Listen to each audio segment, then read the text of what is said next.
Hello everyone, I'll show you in this video how to set up conversion tracking in Google Ads in 2026. So first, let's make some things clear. Conversion tracking tells Google what actions matters. For example, a purchase, a lead, or a sign up.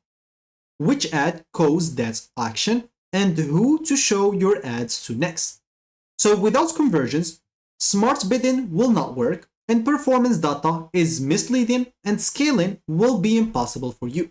So clicks don't matter, but conversions do.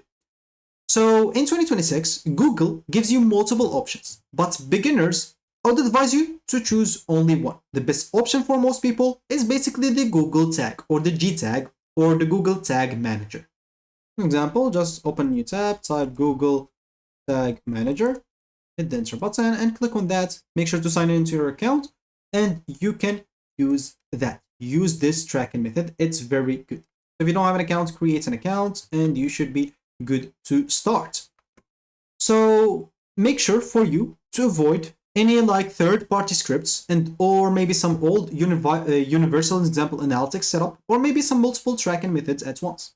Just one click setup or one clean setup as example beats 5 broken ones. So now let's just example create your conversion. You can go and open your Google Ads and go to this last panel, go to goals, and you'll find here conversions. You can go and click on summary and you'll find yourself right here.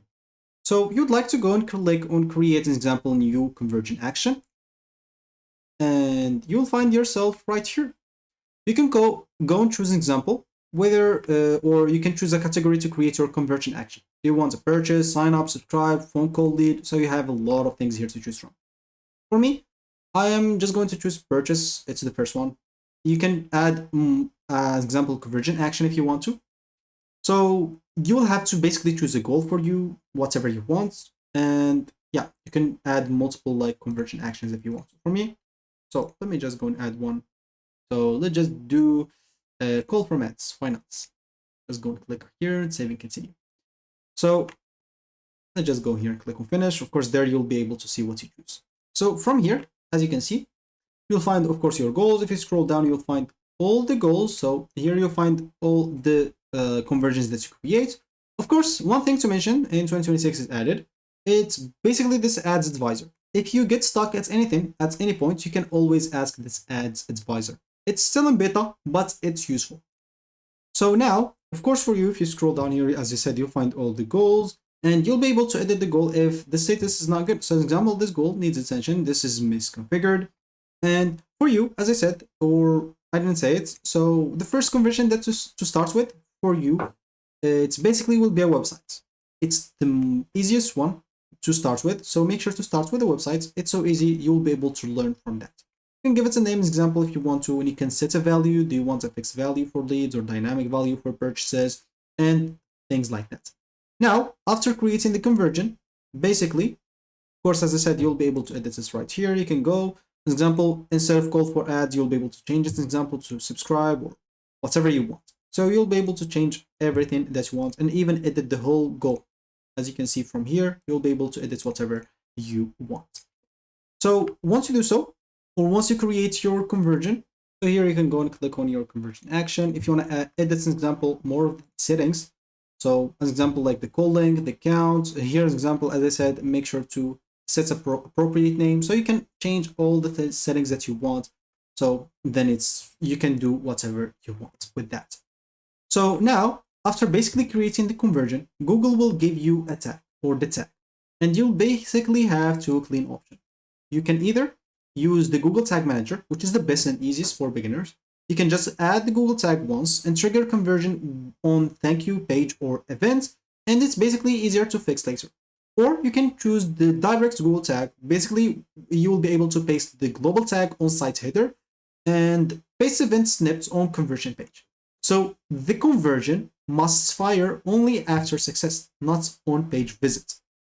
A wrong page will mean fake data. So you'll have to keep that in mind. So once you go and install to your websites, basically, now we'll have to verify the conversion tracking. Never assume tracking works, always verify. To check, you can, as I said, use maybe the Google Tag Assistance or just check the conversion status in Google Ads. So you can go and open a new tab, type Google like Tag Assistance as an example, and hit the first button. And here, an example, you should find example the domain or the website that you added that at. So for me, I didn't add this yet because it will take a lot of time. And you'll be able to click on it and check or verify that the tracking works. So what you want to see is basically status recording conversions. If it says no recent conversions, you'll have to test this manually. Or if it says inactive, maybe the tag is broken or firing wrong. As I said, you can also check it in Google Ads if you want to. Let me just go back here. And from here, an example on sales or leads, you'll be able to see all the data right here, or you'll be able to track it from here. You can go and create, as an example, a chart for subscribe or purchases depending on the conversion action that you choose. And yeah, here basically where you'll be able to track it right here if you don't want to use like the Google Tag Assistance or Google Tag Manager. So you can from there do a lot of stuff like setting the conversion as primarily, which most people miss. This example, you can go as an example to conversions and open basically your main conversion and set it to primarily. So let's just go and open this example and make sure that it is on primary, not secondary or something like that. You'll be able to change it. So if you click on edit goal as an example here, so you'll be able to change it to secondary, but make sure it is on primary. And you can even, or first of all, why is this matters? Because Google will optimize the bids only for primary conversions and secondary conversions are for tracking only. So if this is wrong, smart bidding will fail.